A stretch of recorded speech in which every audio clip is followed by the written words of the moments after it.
Welcome to the first episode. I was gonna be like, are we gonna throw the name in there? Of course. Straight off the bat. Of course. Whips, brains, and chains. Whips, chains, and Whips, brains, and Whips, chains, and brains. Like, that doesn't sound right. This is not what we agreed upon. Already having collaborative disappointments. Whips, chains, and brains. Whips, chains, and brains. Whips, chains, and brains. Yeah. Welcome. Welcome to it. Smooth. Welcome to it. Welcome to it. Sit down. Grab a cup of coffee. Maybe an alcoholic beverage. Grab a sit down and grab sit a on sit a down. cup of coffee. Okay, but we kid, but in all reality, welcome. Yeah. So, whips, chains, and brains is what we, after months of discussion, have landed on to call our podcast. It's a great name. It was one of the original ones we came up with. That I turned down initially, but Lauren was like, no, it's not it. It's going to come to me. And then 3 months later, well, whips, chains, and brains. And I was like, bitch, I said that months ago. That was my idea. And I apologize for it. I just needed time to sit with it. Yeah, I feel that. Sometimes you watch something the first time and it's just like shit. But then you watch it like 3 more times. You're like, you know what? I like this. Or like a song that you hear the first time, you're like, ooh. And then the next time you're like, Yeah, I feel that. Yeah, no, but that was, I was never like, ooh. But no, it was more that I was like, I feel like it will come to me, but it never did. And then I was listening and I was like, hey, actually, that's a really good. Sometimes when you come back, it resonates more. Definitely. And we feel like it's a good kind of point of like naming our podcast because it covers things so many things. Yeah, well, for us, like, we want to talk about like sexuality, which is obviously we whips. Can pull in with the whips. Yeah. We want to talk about like trauma and like more difficult things to discuss, which like even like abuse and things, which can be covered more in the chains aspect. Yes. I also feel like chains for me relates back to like sisterhood or like just connection. Yeah. Like chains and bonds that you make with people. Yeah. Whereas me being me, I give it negative connotation. Yeah. Or like, you know, as a woman, the chains that are bonding us to society's expectations. Exactly. Like, when will we reach that glass ceiling? The you know patriarchy. What I'm saying? Yeah. So it's got many meanings. Yeah. And then I mean brains, because it's quite self-explanatory. We really want have them. Yeah, we do. We, you know, that thing that's behind the front of your skull and why we between do things the way your we do. ears. Yeah. We want to talk about as well, like, academic types. We want to discuss the academics in relation to what we are talking about because it gives it some validity, like bring some evidence forward, statistics, things education like that. Around mental health. Yep. And it's just super interesting and like we like researching it anyways. Yeah. So you know, stay tuned for all of these great subjects. Yeah. So it was a nice little rundown. Totally. But like, hopefully you just like get the overview from as we progress. We'll just get better and better. So don't listen to us right now. Yeah, right now we're rambling because it's our first time. It's my first time, even though we've recorded many episodes, literally like 20.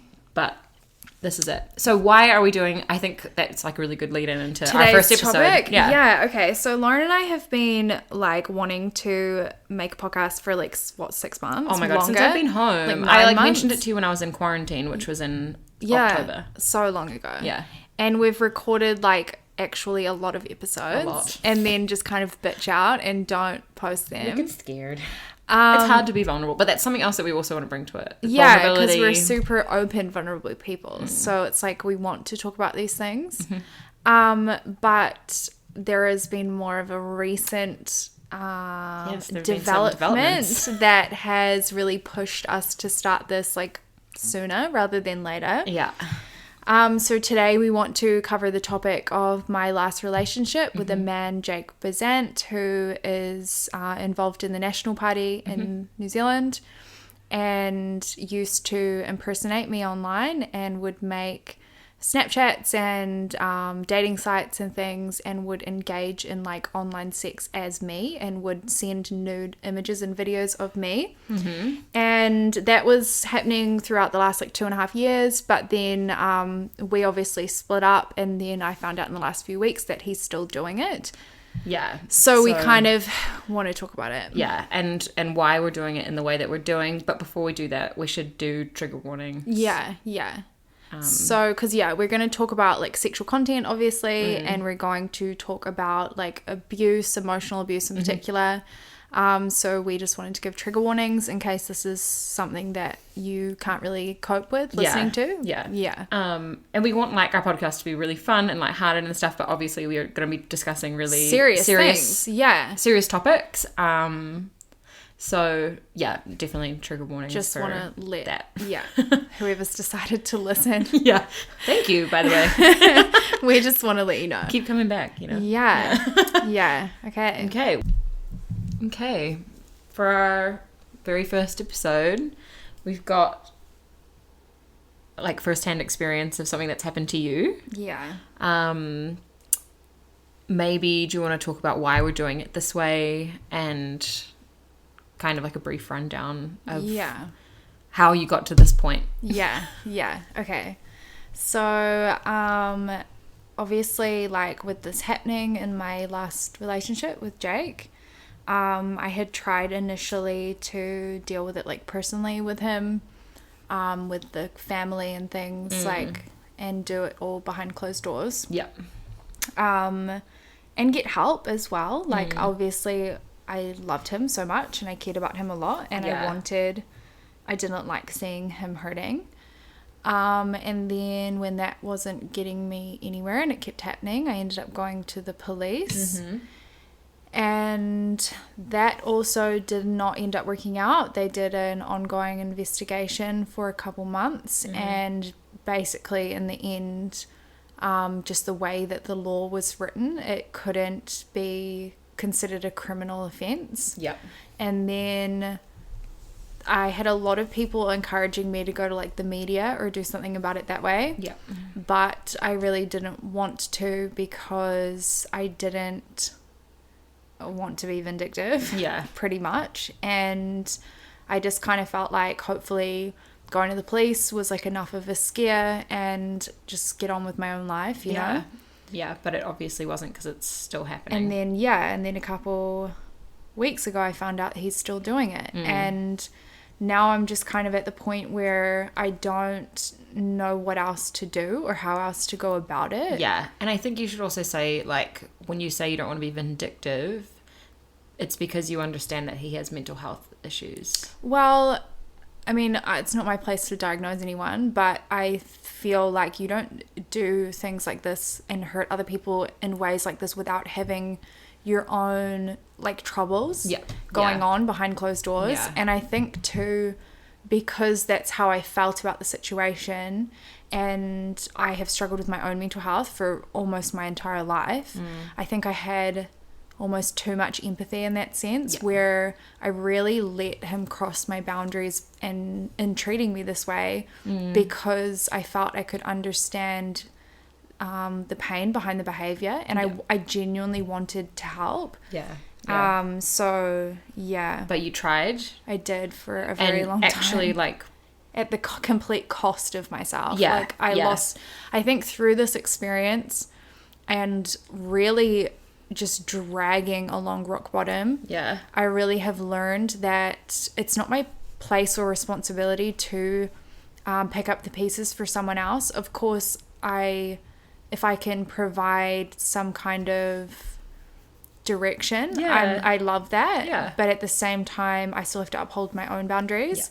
And I think I really also realized through this experience, like, I am a victim of my own choices. Like, the reasons that I chose to stay and kind of self-sacrifice to help was just turning a complete blind eye to my pain and why I would even be there and tolerate being treated in such a way in the first place. 100%. So I think I really learned a lot throughout that, which has been massively beneficial for my own life moving forward.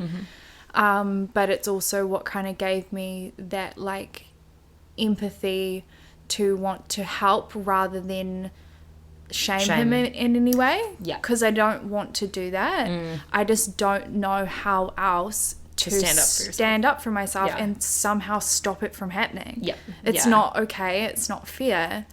It's definitely not. It's such a hard situation to be in, especially when you care about someone and, you know, you can understand that, they're obviously hurting. Yeah. So maybe we should go into, like, what's been happening, how you found out. Right. Yeah. Okay. If that's, like, what you're wanting to do. Well, what's been happening recently is that I found out that it was still going on, which I suppose I actually will cover briefly because when I found out that he was impersonating me, like, at all, obviously I'll go into that after, but very recently I started suspecting it was happening again. And so I had posted on my social media asking if anyone had received, like, inappropriate messages from me, and they had I had a couple people respond and said that they had. One sent me images that they had been sent, which is the ones, like, there was kind of set photos that Jake used to use of me, and so because when they're explicit. Yes, because after the first time it happened, I obviously didn't send him anything ever again. Right. But he had kept what I had sent him because Initially. he had screen recorded it. Yeah. So when I found out it was happening again, just recently, was through asking on social media, and that was the first time I'd ever publicized anything made it public that this was happening at all. Yeah, and I think the response to that was super encouraging. Huge, and like, thank you to everyone that has shown support. I actually do want to say thank you, because I had been terrified to talk about this at all for years. And then when I finally started talking about it, I really did have some mixed responses, and so I felt really scared to stand up for myself. But then when I finally did, even briefly, the amount of support I received actually baffled me. Just to, like, a simple Instagram story.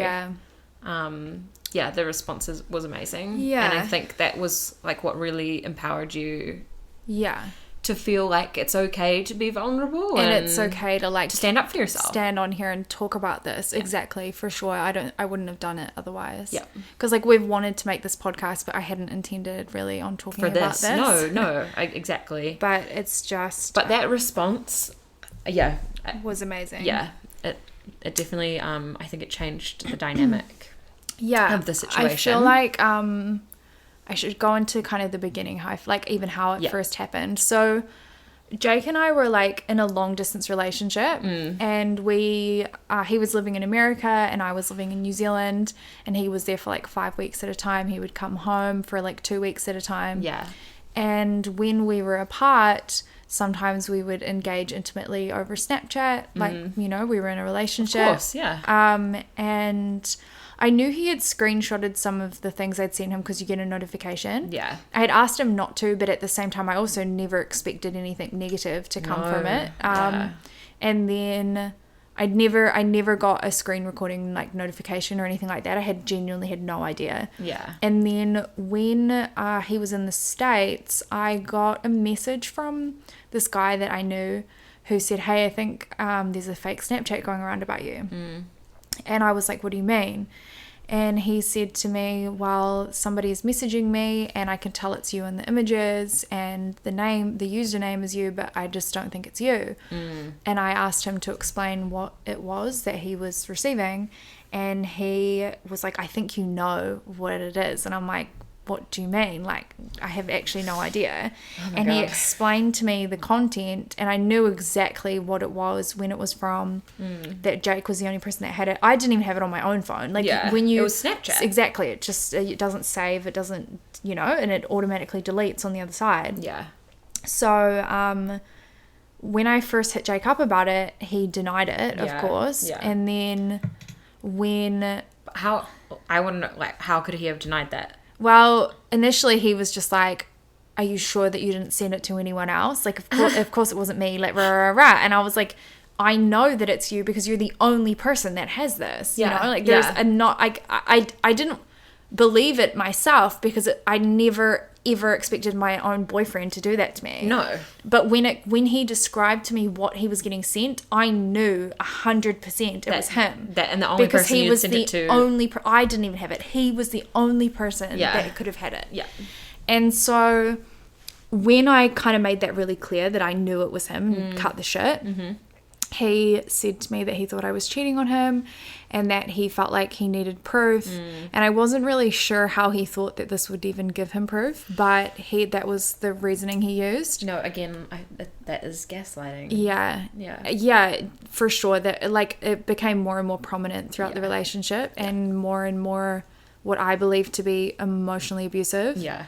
But I didn't pick up on it at the time. At the time, I felt like, of course I wouldn't cheat on you, and of course I love you, and you need to just talk to me and communicate with me if you have concerns or feel this way. Totally. And when you're swept up in the like romance of a relationship, I think that's so easy to do. I think too, like I was so unaware of my own like emotional drives and patterns in relationships back then. Yeah. And so for me, when something was triggering for me or threatening like my self-worth, instead of knowing my self-worth and standing up and being like, hang on a minute, I'm not putting up with this shit, I felt triggered into proving myself. Like, of course I love you, of course and I was not aware of that. I just used to act on my emotions. Yeah. Whereas now through this experience I've become so aware of that. Yeah.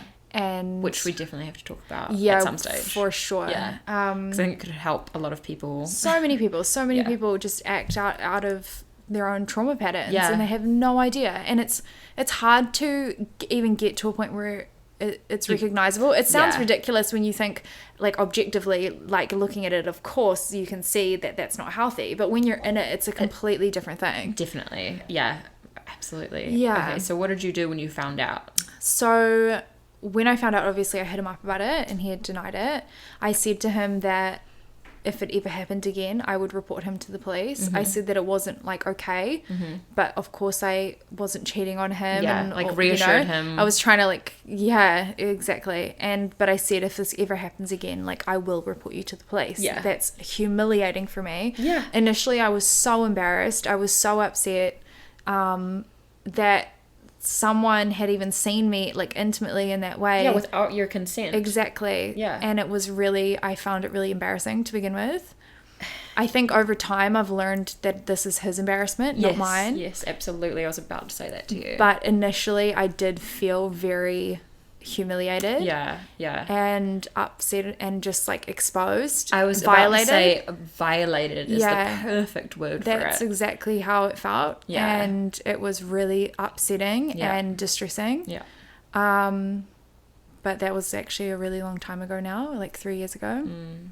And then,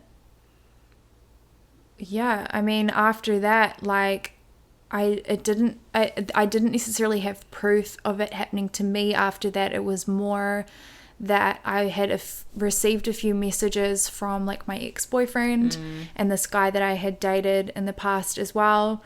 One of them had said that he was asking for like images of their body pretending to be me, again on Snapchat. Another one said he had full-blown engaged in like cyber sex pretty much with him thinking it was me. Again, which was so embarrassing for me. Violating. It's just humiliating. Yeah. But I was so grateful that they even let me know, became suspicious, because I think there have been a few instances where I've suspected it's happened with other people that I've asked and have denied it, but then when I had asked Jake, he had admitted it. So I think that these men just had felt embarrassed too and didn't want to tell me. Which is totally fair enough. Like, if you've realised that you've been catfished, like, I think you would probably be embarrassed for falling for it. That way as well. It's not just like... And realising it was a man on the other end when you didn't realise that it was, I think... Not there... No, like, there's nothing wrong with engaging it. No, but when it's not what you wanted or expectation. Exactly. That's violating. Yeah, it was not good. And then so it kept going? So I mean, it was happening the whole time we were together, but I wasn't. But you weren't aware. Constantly aware. So this first time when it happened, I kind of thought everything was fine after that. Yeah. And I just didn't expect it to happen again. I really thought it was just such a random, awful thing. Yeah. That was, you know, and like. And you would, and that's what you would want to think too. Yeah. And then we ended up living in the States together for about 6 months. Mm-hmm. And when we were over there, I feel that it's kind of where like the emotional abuse began. Yeah. And it did feel very... And you were also isolated. Yeah. And I didn't have like financial means or anything like this. Mm-hmm. So... Like you were truly dependent on him. Yeah. Do you think that he wanted that? Honestly, I do think that, but who knows? Exactly. Yeah. We can't. It's just how I feel. Yeah. It just the way... and that was my big concern moving over, was I didn't want to not be financially independent. Yeah. You know, living here, I was fully independent and I was working in a good job and it was something I was really just concerned about, and I had voiced that before we moved over there. But he was really reassuring and was, you know, like, this is kind of like a once in a lifetime thing and it's going to be absolutely fine. And it's for a short amount of time. Yeah, like it's not forever. Only for this kind of long. I can totally see why you would do it. I would too. Yeah. So I was like, kind of swallowed my pride and was just like, get over yourself, Tarryn. And, you know, I just went with it. But when we were over there, that's kind of where the money started just getting used against me. Like I couldn't do anything because I didn't have financial means. Yep. My mum would let me use her credit card just to get like Ubers around the city and stuff. Aww. Because if I used like anything that was his, then I just essentially got in trouble like a child. Yeah. So I felt really isolated and I don't know. It made unsupported? Yeah, but then if I ever voiced it, I would just get called like ungrateful or, you know, so... Again, that's gaslighting. Yeah. What do I know? But I think because I was so insecure and not confident in myself, I really took it on board and I didn't want him to feel that way about me. Yeah. So then I would just try to compensate in other ways and I would just try to keep the house tidy and I would try not to use his money. And of course he was, you know, paying for the groceries and the rent where we were staying and things. Well, actually, I think the company he was working for was paying for the rent. But it was just the things where like I knew that he was, you know, covering these things, so I was trying to do my part and trying not to have any kind of expectation around anything else. Yeah, and this was obviously causing... But it was causing issues. Yeah, it was causing distress because I felt like it wasn't that I didn't appreciate like where we were and what we were doing. It was just the fact that it would get used against me. Yeah. Like if we had like for example, if I would find out he was doing like messaging as me and I would bring it up, he would immediately bring up that I didn't pay for anything. Like it was what would get used back, and then I would feel guilty, and so then I would go into self-defending myself. Yeah, completely deterring from the original topic of conversation where this behavior was not okay. Like, that's manipulation. Yeah. So that was happening constantly, and I think it was really breaking me down emotionally because I felt like I was constantly defending myself. Yeah. And each time I would bring up this behavior that was really concerning and distressing to me, it was just somehow like, oh, well, you don't do this or you don't do that, or I'm stressed because of this, or I'm stressed because I thought you were cheating on me, or whatever it was. And so I, instead of seeing these red flags for what they were, I just didn't, and was constantly trying to make up for how he was expressing I was making him feel and what was triggering him to do this to me. Yep, totally. So while you were there, what happened? Like, did you find out that he was doing this again, even in America? Yeah, so when we were over there, obviously I didn't expect this to happen again. Yeah. But then when we were over there, I had found this iPad, and he was like away at the time, and I know that I shouldn't have, but I looked at it. But you would, because of all the issues that were going on. I just couldn't help myself. I was just too... And you're again playing into this pattern. Yeah. I mean, your trust had kind of already been broken initially. Yeah. So I 100% would do the same thing. I opened it up and I found an alias called Caitlin Pierre. And I think this was an account. An alias like a fake person. Everything? Yeah, like dating sites, Snapchats, Instagrams, like a whole fake person. Wow. But had used images of me as this fake person. Yeah. So there was like nude images of me that were being exchanged on these platforms. And for nude images of men? Of the men on the other side. And I lost my shit. Like, I lost the plot. Like, I was hysterical. I mean, how many images? How many people do you think you had been talking to? Well, because it was dated back years. Like, years. Yeah, that's and another years thing. and How years. long has this been going on? I honestly can't even know for sure, but like probably since high school. Yeah. Like a really long time. I know a lot of people, again, in the community know about it. Yeah. And have said that he's been doing it since then. Well, because they've been a victim to it. Yeah. Which I wasn't really aware of until I had reported it to the police down the track. And then they had told me that they'd contacted so many ex-partners and had been notified that pretty much all of them had a similar story to mine. Wow. But yeah, so I had found this. Yeah, I lost it after I found this. And then he gave me a pretty significant excuse for his behavior and where it had kind of come from. Yeah. Which is not something I want to go into just because it's not my place. Yeah. But it was enough of an excuse to really create deep empathy on my part and want to help. Yeah.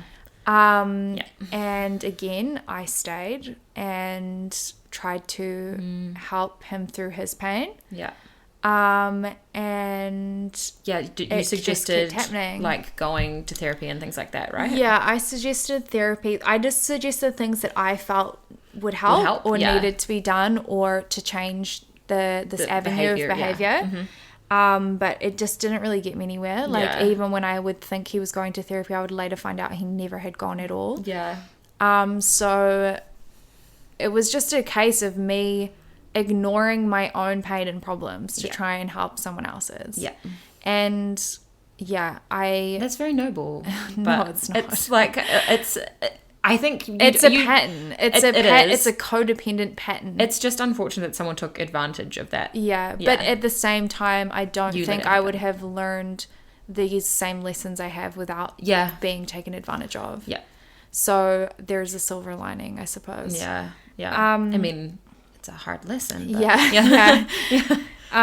So that had happened. Things kind of just turned to shit after that, to be quite honest. We ended up moving back to New Zealand. I moved in with my mum for a while, and he was really trying to show me that he was trying to work on this behavior, and that really creating this like sense of sympathy, I suppose, from my part for why he was even behaving this way, and that he needed support and all of that. And so we stayed together, and he started going into politics, which I was really concerned about. Yep.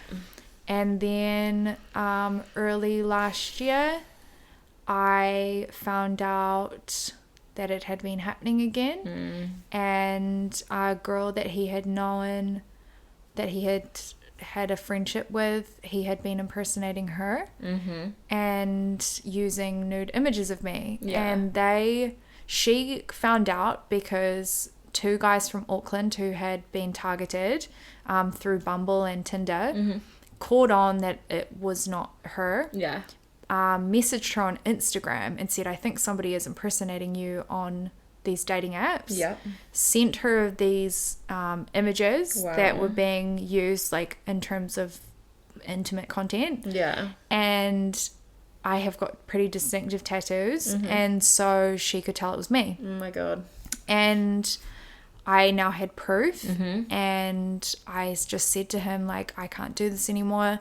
I am losing the plot. I cannot do this. Yeah. I was like, I can't even express how mentally unwell I was. Like, I had lost like 8 kilos.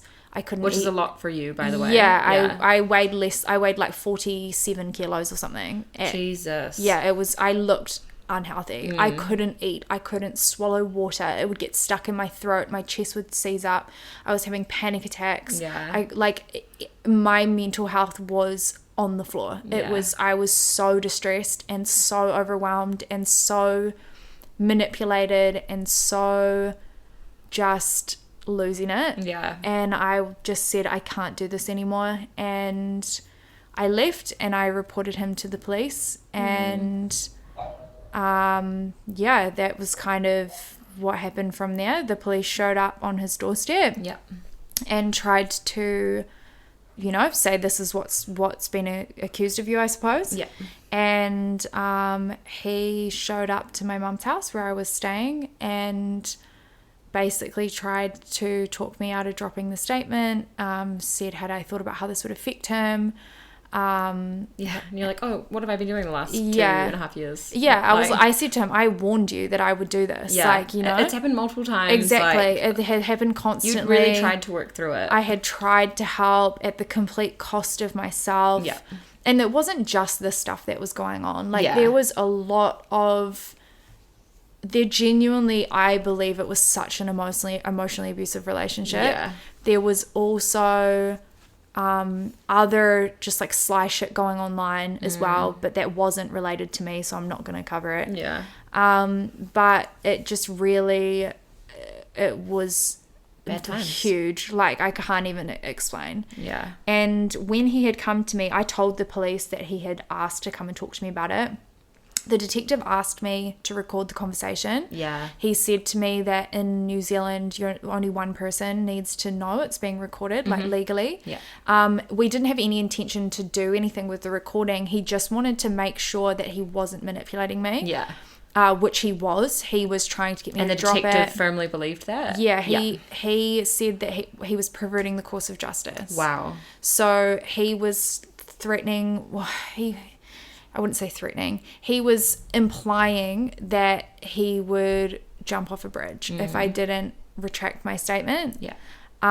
He was really saying to me, have you thought about this, how this is going to affect my life? I'll do anything. I'll go to therapy. I'll do whatever you want me to do. And initially I was trying to really be stubborn and stand up for myself, which I had really struggled to do up until this point. Yeah. And just said, no, I warned you so many times. I tried to help so many times. I told you this was going to happen. If it happened again, it kept happening. Tough. This is it. Okay. And then after that, after 2 weeks, I was just having constant migraines. I was really not coping. I started to feel bad, like maybe I wasn't doing the right thing. I cared about him so much. I loved him so much. I didn't like to see him in so much pain and stress. And I ended up dropping my statement and making an agreement with him that if he went to therapy and did all these things, that I would leave it. But the police had at this point taken it without me. They said it's a matter of public interest. Totally. He's trying to get into the National Party. He, no, we're not dropping this. And so they carried it on without me. And they ended up contacting every ex-girlfriend he's ever had or anyone that he'd been engaged with in that way. Yeah. And they all pretty much had the same story. Yeah. He had either done it to them or in some way, shape or form had done it to them, whether it was bikini pictures or just impersonation in general. Yeah. And would target men that they knew. And then it was really only on this fake Caitlin Peer profile that it was men that we didn't know. In which case, I guess, suppose using my photos was just easy because he had them. Yeah, but I just don't understand. Yeah. Why? Why the need? Yeah. You could get photos from anywhere. I don't know. I can't. That's what the detective made that comment to me. Why not just use images off the internet? It doesn't make. I think when it was coming to specific impersonation of me and other girls we knew, it was to target people. But when he's pretending to be someone else, I'm like, why not use other photos? You're not to get I don't get the dynamic of it. It doesn't make sense to me. Why keep violating me? You. I know. It's target. Why would he do that? I think there is such a lack of understanding of how it actually affects me. Yeah. I genuinely believe he can't understand how his behavior has violated me. I don't think he can see that. I don't think he can see that. Interesting. And we want this person to be, anyway, well, I'll keep my comments to myself. Yeah. But this has been a difficult thing for us to discuss, because we had wanted to talk about this because we feel it's important, but we were really worried too about like legal ramifications.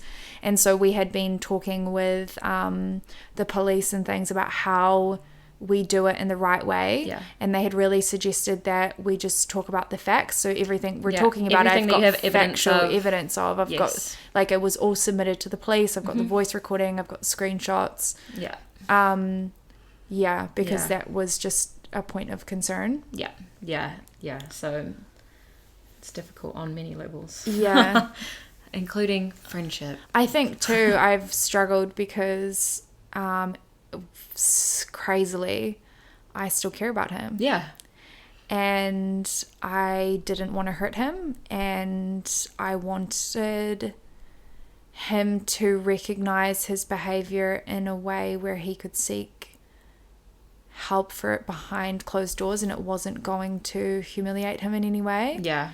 But when...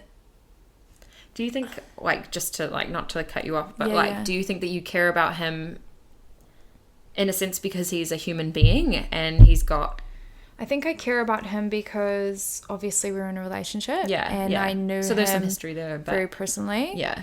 I care about it because I strongly believe that there has got to be significant pain there to behave this way. Definitely. And it makes me really empathetic because, as awful as this behavior is, I can completely understand that it has to come from somewhere. Yeah. This still doesn't justify his actions, though. But that's been my issue with doing anything significant about it. Like, and that's why going to the police, it took me 2.5 years before I did it. Yeah. And it took it happening consistently and me warning consistently for the final time where I had said, if this happens, I will report you. And he still did it again. Yeah. And I was like, Tarryn, you can't threaten things and not follow through. Yeah. Otherwise, of course, he's not going to believe me when I say, and I did it. Yeah. But then even then, I still retracted it. Yeah. Oh, because that's what I was saying. So I had retracted the statement, and then they carried it on. And then I found out that he was not doing anything we had agreed to. He wasn't going to therapy. He wasn't doing anything that we had agreed to. Every single time I had tried to ask for proof that he was going, he would just say to me that I was putting too much pressure on him. I was trying to make him jump, you know how he had implied he was going to jump off a bridge. And then he started saying to me, well, you just want me to do it. You're just trying to push me over the edge. And I was saying, no, I just want proof. I'm holding up my end. I need you to hold up yours. And it took me months. And then finally I put my foot down and I just said, I need proof or I'm going back to the police. And that's when he had said to me, like, well, I need a break from you, like, blah, blah, blah. We weren't even together at this point. And I said, you know what, fucking sweet, take as long as you need. Like, in fact, don't come back. Yeah, like, ever. Yeah, that's fine. I would be much happier without having to think about you. Yeah, we're not in a fucking relationship. Like, take as long as you fucking need a break from me. I just need proof or I'm going back to the police. Like, fuck. And finally, he sent me through this proof, and it was emails. He was like, I just don't want you to know what we're exchanging emails about. And I was like, that's fine. I just need to know that you're exchanging emails. Like, fuck anything. He sent me these emails with the therapist's name with the content blocked out, but it was like blocked out with like a black highlighter. Yeah, like a black highlighter pen on the iPhone. I was gonna say, like, I think most people know on an iPhone you can use the highlighting tool, or there's like a pen tool that you can use on photos, but it was the highlighting one, but he'd done it black, but then he'd like kind of just gone over it a few times. It wasn't opaque at all. I could see through it. And I was like, hang on a minute. And I could read. You'd lighten it up. Yeah. And you could read it without having to lighten it. So initially I could read through it. And I'm like, hang on a minute. And I could see these are campaign emails. And so I'm like, hang on. So I go on my phone, the editing setting, I brighten them up so that I can see them perfectly. Literal, they're talking about the national campaign. Yeah. I'm like, are you fucking kidding me? Like, this is not therapy. I responded and I said, you know what? I can see that this is just campaign emails. I'm not doing this anymore. I'm going back to the place. Wasn't he like, where'd you get those from? He literally turned around to me and goes, I didn't send that. Where'd you get that from? And I was like, oh yeah, I just made up these emails. I literally scrolled up like 2 centimeters on our message thread, screenshotted the pictures he just sent me and sent it back and said, like, LOL, this you? Yeah, and he just fully gaslight, tried to turn around. I didn't send that. Where'd you get that from? That's not what I sent. Scroll up 2 messages, mate. But he constantly made me question my reality. Yeah. And it had worked for a really long time. I think the only reason in this kind of an instance it didn't, because he did, it's as stupid as that is, he had just sent it to me. I still questioned myself, like for just a second. Unbelievable. Because earlier in our relationship, I never picked up on it. So, and it happened constantly. Yeah. And I constantly questioned myself. And I think because this had happened and we'd already been broken up for a couple months, I was kind of starting to come to terms with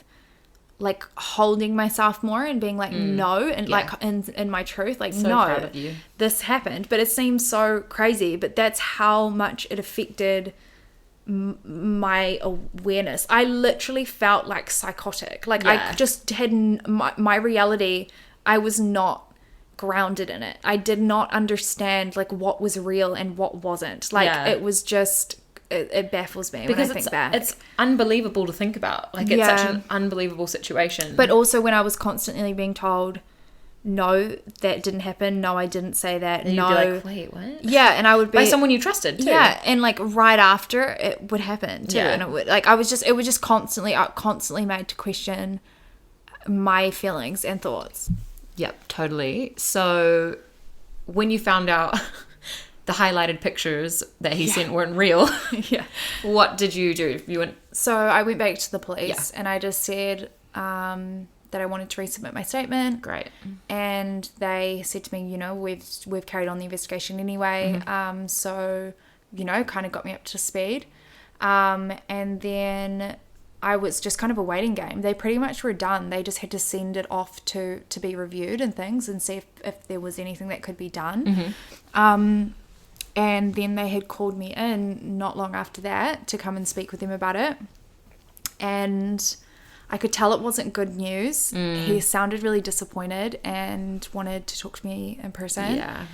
And I came in and they basically said to me that they couldn't get him criminally. The law was written too long ago, and before the likes of Snapchat, where if you send something and it deletes within a couple of seconds and never saves, because the law was written before there were apps like this, in the law's eyes, it's like I have sent him a physical file and now he owns it and can do whatever he wants with it, regardless of the fact that it's intimate, that I haven't given permission, that I never sent it to him in a way where he could keep it. That's not even the method of how it was delivered. It's like having a phone call with someone. You don't expect them to be recording you while you're on the phone. Right.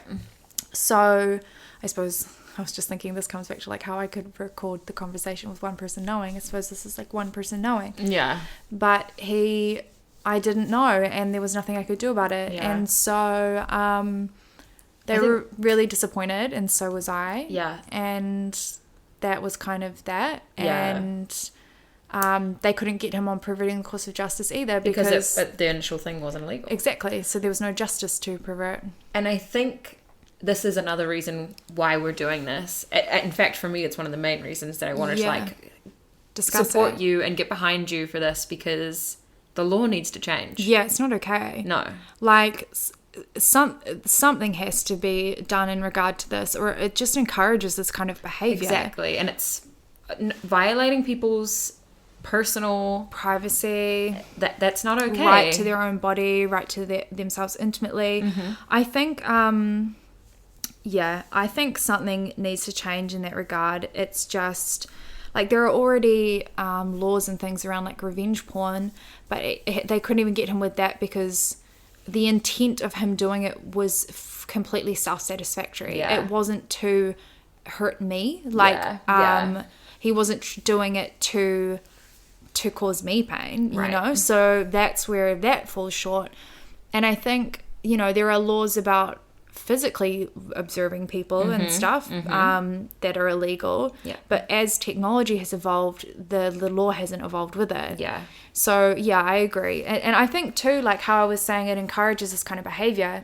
Like with him in particular, I think for him, it was just another like, oh, well, I can get away with it. So, because he always had this attitude that he would never get caught. Even when he was going into politics, and I'd really voiced my concern around it. Yeah. He was like, nah, I've got things in place. That's never going to happen. And I'm just like, but... He made a comment to you. Yeah, after the case was closed, they had contacted him or his lawyer or whatever to tell him that it had been closed and they had found no criminal wrongdoing. And he messaged me and said, you went to the police with no result. And I felt like it was just a slap in the fucking face, quite frankly. Yeah. It was so... I just felt like it had taken me so much courage to finally stand up for myself at all and stand up to him. And I had felt so scared in doing it. Yeah. And then I did it, and then he still just came out on top. I really was so upset. Yeah. But then, you know, I had so many people advise me, like, why don't you go to the media? Yeah. Why don't you, you know, do this, that, and the other thing? And I just didn't want to. I think because it had taken me so much courage to do this in the first place, and I was so concerned with how it would affect him. Really traumatizing to relive. Exactly. I just wanted to move on. I just felt like, you know, hopefully this was enough of a scare, and he would just at least and you're stop broken doing up it now, to me. like this is the end of it. I'm just gonna move on with my life and Meanwhile, try to and then it wasn't, and then it kept happening. And even what? How long have you been broken up now? We actually broke up a year ago. Yeah, but so we broke up a year ago, but our contact dragged out for quite a while after that, especially with after I'd reported him, and then he'd really voiced to me how he had been feeling through that, and that he was said to me he was going to go to therapy and he needed support and all these things. Yeah. And I think I still had such an emotional attachment to him. I wanted to support him through that. Yeah. And support him through what I thought he was helping himself. Yeah. And so he was in this campaign period, and we weren't together, but I was still trying to be there for him in a way that I was able to. Yeah. So we were still in contact for quite a while. Yeah. But then when it was shortly after the campaign period where I really put my foot down and said, I need proof. Like, you don't have an excuse anymore. The campaign period's over. Yep. The stress has dried down. Like, you know? Like, yeah. And then it's time to get serious. That's when I went with back, your end of the bargain. Yeah. And that's when I went back to the police, because I found out he had never been going in the first place. Right. So we were still in contact for like 3 or 4 months after we had split. But we've been split, we've been in no contact, for like, must be close to like 9 months now. Yeah. I mean, how long have I been home? That's probably the last time. Yeah. It was like, it will be around October, probably. And then to find out, and then I found out, so when I found out a few weeks ago he was still doing it, it's not just that it just happened a few weeks ago. Some of the, like the one that sent me the images, it was a couple months ago that he had. And then there was another one that had been contacted a few weeks ago. Yeah. So all over Snapchat, impersonating me, doing the same thing, trying to gain images, sending ones of me. And that's when I just felt, I think I had felt like I had come so far with like my mental health. And you had. And setting these boundaries and recognizing my own patterns, taking responsibility for kind of where I had ended up in my own life emotionally. Yep. And feeling like I finally had this like power over myself and felt starting to feel less weak, I suppose. I had felt so weak and so broken and inadequate, and I can't even explain. Like, I literally did not even feel like a human being. Like, to feel like I was finally coming back into myself and standing back into my power. Yeah. And then to find out all over again that it's still happening and he's still doing it to me, I felt instantly like a victim again. Yeah. I felt weak. I felt emotionally overwhelmed and violated. Yeah. And it just threw me right back into it again. And I think because it's not been smooth sailing, like in these last months, like I have been experiencing post-traumatic stress. Yeah. I still have panic attacks. I still feel really conflicted or confronted when I am talking to a man or when I am talking to an authority figure, when I'm talking to a manager. and things that are so subtle but have caused me so much overwhelm. And it has really debilitated me in my life. Yeah. When I was just starting to feel more and more in control, just to be thrown back into it again, I just was like, I just felt futile again, you know? Yeah. And I think that's when I made that post on Instagram. Yep. And said, actually, I'm not protecting him anymore. I'm taking a stand for myself. Yeah. I said, this is not me. This is Jake Bazant. Yeah. I had this overwhelmingly supportive response of people saying that they knew that he had done this, that he had done it to them, whether they were the woman he was impersonating or the man being targeted on the other side, or just people showing genuine support for me and saying that they would support me speaking up and doing something about it. Yeah. I felt like I had the support and the strength to take a stand for myself. And I'm not going to allow myself to be victimized. And I think if I stand up and take control of my narrative and say, this isn't me, this is bullshit, this is not okay, it makes me feel more powerful than just sitting down and taking it and letting him do it to me because I'm too afraid of the response, or I'm too afraid of feeling embarrassed, or I'm too afraid of hurting him. Yeah. And it's been a hard thing. Like, I made that post like a month ago now, I think. Yeah, and it's been literally like tossing and turning and between trying to figure out what you want to do and what you don't want to do. Yeah. And it's been like really agonizing to watch you go through. But I've just been like, you've been I'll so support great you no matter what. Like, we've already recorded this specific podcast. Yeah. Well, you and I have recorded it twice. I've recorded it by myself twice. And now we're back here again because that's how conflicting my feelings were. Yeah. And I was just terrified. Yeah. And Which felt really enough. confused.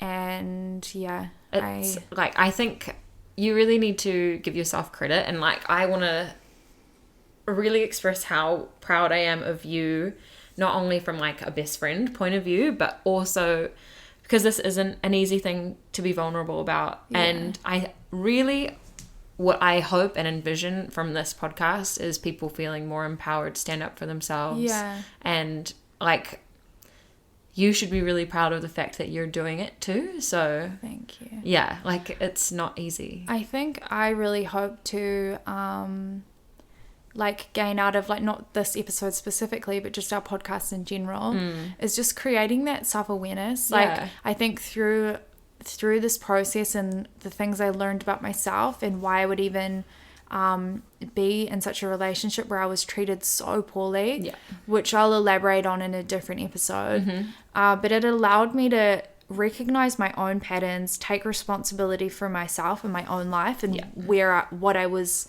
the boundaries that I did not have. Yeah.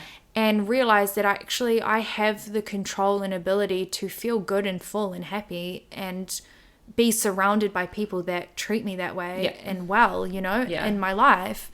And I hope I understand how, when you're in this situation and you're playing into these patterns and behaviors of your own, how you can't even see it, and you just feel so upset and broken all the time and worthless, like you're just not worth enough, and therefore there must be something wrong with you and you need to change to make these people love and appreciate you. And you're constantly trying to work for them. Yes, rather than yourself. I hope that I can share my own process of like self-discovery to encourage or maybe help others see their own patterns and in turn do the same thing. Yeah. Because it really is difficult to see. Yeah, it is. And that's the first step, is just being aware of them. And then, and that's totally, I just want to normalize like everything. Talking about everything. I think, we all go through things and you don't have to do it alone. Yeah. So, well, I think too, like, that was the whole, like, when we first wanted to make this podcast was to talk about like sexuality and mental health and all these taboo topics that people don't discuss. Yeah. And I think because we are so open and accepting of all these forms of expression and just, everyone in their like uniqueness. Yeah. I think too, that's also been another thing that I have found really conflicting to talk about this, because as awful as this experience has been and as not okay as this behavior is, I never want to shame someone in any way. No mental health, no kink shaming, So I think that has been conflicting, is knowing kind of, because clearly a line is crossed here. Yes. But it's just knowing how to go about expressing how I'm feeling about this situation. Yeah, and it's a fine line we're walking. Yeah. Because obviously it's morally wrong what's happened. And it's like, how do you go about talking about that without shaming the behaviours and the potential pain of the person on the other side and what they're feeling and going through to even be expressing such behaviours. Yeah. So, I think... But it also makes me really excited because finally, after we have wanted to start this for so long, we're finally doing it. Yes.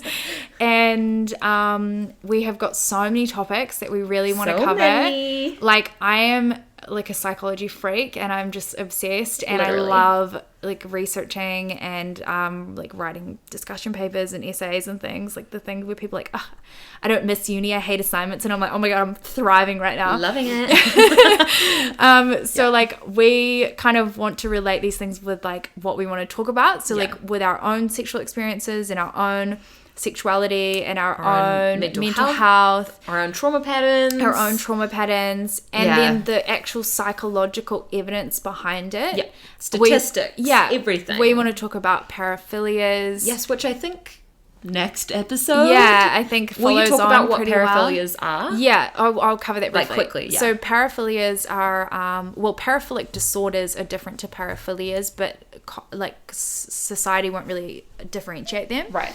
So paraphilias are just kind of what would be considered like abnormal love, abnormal sexual expression. That's what paraphilia means, is abnormal love. Yeah, I learned that today from you. Yes. So, and then the paraphilic disorder is when these behaviors almost become compulsive and distressing and take over a person's life. Yeah.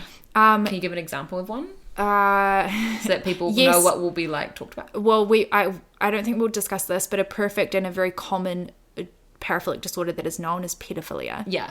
Where people have this sexual attraction towards children, which clearly is not okay. No, it's disgusting. But the person feeling them cannot change the way that they feel, and it usually originates from very early childhood experiences.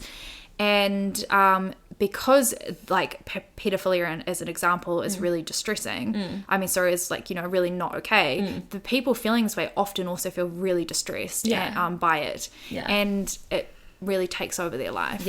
So I think we'll get into that. We're going to cover paraphilias. I feel like it's a really good follow-on from here. I just recently wrote a discussion paper and an essay on voyeuristic disorder, which is where people observe another person like nude or sexually engaging without them being aware of it. So I think it's a pretty good follow-on from what we discussed today. Yeah, definitely. And we want to like kind of bring examples and just like really go into these things. We also want to go into abuse, why the abuser abuses, why the victim stays. Which again is also a really good follow on from our topic today. So I'd say those will be in the next couple episodes. Yeah. And then, each one I feel like we'll just have something new that we want, that will spring from that conversation. Yeah, man, we've got some good topics and some good experiences. Some good stories. Yeah. Yeah. We're both looking at each other like, can't wait. Like, I know what you're thinking. Yeah. Yeah. Yep. Well, so I think that's pretty much it. Yeah, give us some... Like, if you have any questions, let us know. And also like even feedback, things we've already talked about too, like we're totally happy if there are other questions to do another answer episode. them, or another episode on the same topic. But we want it to be fun and interesting, informative, and but educational, and like just a nice little balance of interesting things that need to be talked about more, basically. For sure. Cool. Awesome. Well, thanks for joining us, and feel free to sponsor us. Can you pay my mortgage? Whenever you're ready. All right. Have a great life, and hope to be hearing from you soon. Afternoon. I don't know. Have a great life. Have a great life, and we hope that you found this enjoyable and informative. Peace out. Respect.